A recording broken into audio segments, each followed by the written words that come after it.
Keep it going for Mike, guys. Just a few more claps. He took his shirt off.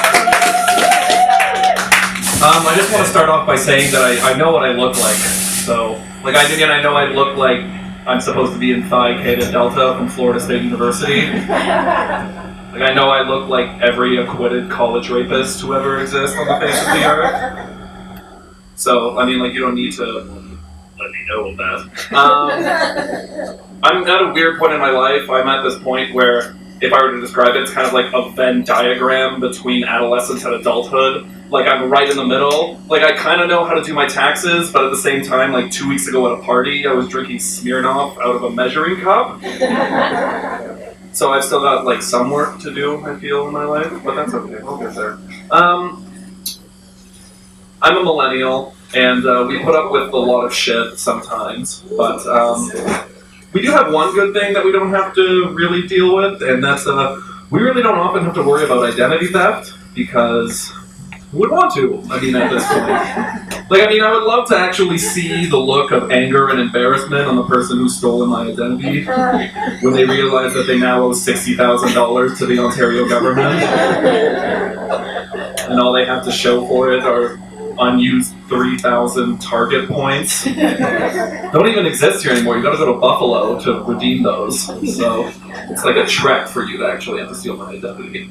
But I don't know. Like, we're so broke that we're actually able to change how sayings work and everything like that. Do you guys remember the saying, he treats you like a dog?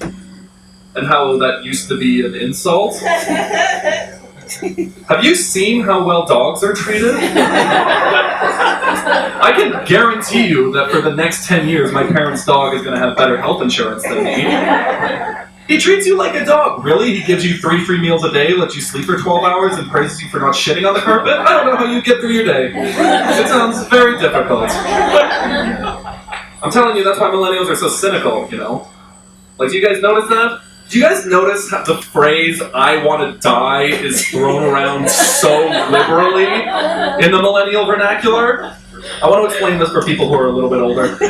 When we say we want to kill ourselves, it isn't necessarily that we want to do that, but it's more along the lines where if I were to just wake up tomorrow and I didn't exist, that wouldn't be a big problem for me. You understand the difference? Like, if I'm not going to actively go out into oncoming traffic, but if I'm just walking down the street and the Dodge Grand Caravan just hits me, then that's what happens to me today. But, I don't know. It's a little strange, because I kind of forgot what I was going to say. Oh, yeah. Do you guys notice how in the medieval times, like, people just, like, don't know how to eat grapes properly? Like, have you guys, like, seen any History Channel thing, like, instead of just, like, taking grapes and just picking them off and eating them? Like, it's just, like, some weird fucking king who's like, take him to the gallows! It's all a fine thing. Just take them off. It's not that hard. I'll tell you a little bit more about myself. I do want to live, contrary to what my previous jokes were like. I want to live mostly because I want to be a dad, and, okay, it's not because I want to have kids, but it's because I want to do those jobs that dads do that you know they're just doing so that they don't have to spend time with their families. My personal favorite of these jobs is, okay, have you ever seen somebody who isn't a 45-year-old man in cargo shorts just hose down his concrete driveway for like 45 minutes? It was clean after 5 minutes. Why are you still doing it? And you'll get every dad who's just like, well, it's good for the sediment if I clean it more. It's like, is it, Richard? Or did your son just get suspended from school for selling his Adderall prescription to a bunch of 9th graders? And you just found an empty box of Plan B in your daughter's garbage can. Your life is falling apart, Richard, and a clean driveway will not help you. Clap if you've traveled more than 3 countries.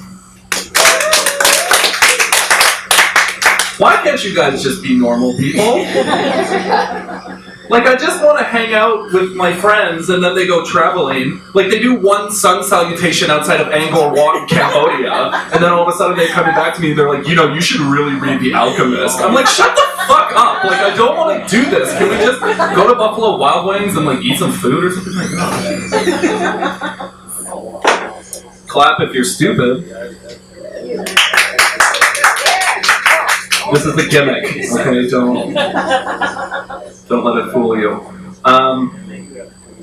Yeah, it's like a little different for me because I actually did that thing where I lost my phone and then they're just like, I found your phone, and then I texted my phone to try and reacquire my phone, and it was not a good look for me.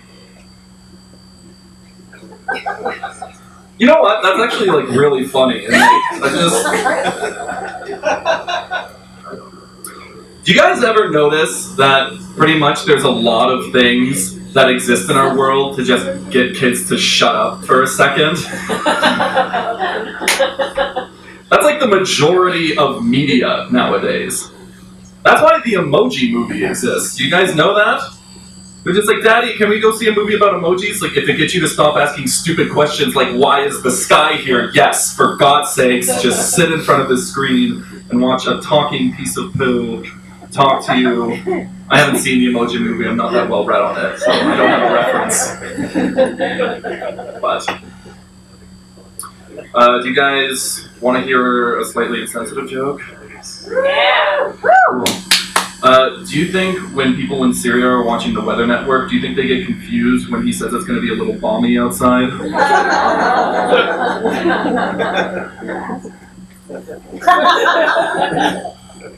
Really?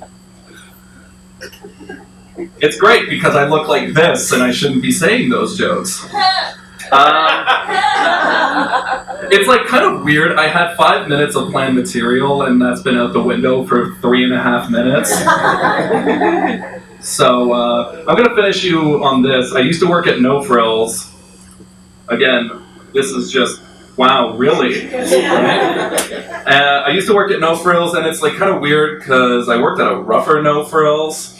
And I'll tell you an example of what that means exactly. We were having a fight in the parking lot between two women, and yes, both their kids were crying. And our manager basically gets on the intercom and goes like, Anthony, please come to the front of the store immediately. It is an emergency. That's my assistant manager. He comes sprinting out faster than Usain Bolt in Beijing. And I'm assuming like, oh my God, they're going to go break up the fight. And then they both look, turn around and just go like, hey, check it out, there's a fight going on in the fucking parking lot. The girl has like 80 pounds on her. I don't know if she's gonna handle it. You guys, that's all I've got. Like, I've ran out of everything. Thank you so much. Keep it going for my guys.